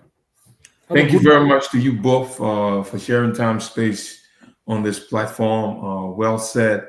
And to our listeners, you heard it all. We are not powerless. We are the people. Let this resignation be more than just a news. It should be a spark. Liberia, our democracy is young, but not helpless. This is a time to question what? Loudly, build boldly, and vote wisely. If we want to be better, to be better leaders, we have to be better citizens. In the words of Barack Obama, our democracy is not just an idea, it's our responsibility. Our topic for tonight is political loyalty and legislative paralysis. What Speaker Kofa's resignation reveals about Liberia's democracy. This is how we're going to conclude the session, but I also want to extend commendation to my young boy, Joel Don, who won victoriously last night. He's now the youngest and mayor of Darby, the youngest mayor ever, or maybe the youngest mayor in the state of Pennsylvania. We're exceedingly proud of this young man, and we believe that he's going to do great things. Thank you very much for tuning in. Thank you very much for being with us tonight, Mr. Nathaniel Herron, as well as Mr. Duopu tonight. This is how we conclude this session and draw the curtain tonight. I look forward to talking to you guys. Hopefully next week we'll be back here with another topic. Have a good night, and God bless. Peace. Time out. Have a good and golden night. Yes. Simple life. It's all we want to live. Give me food, give me clothes, give me love, and give me shelter.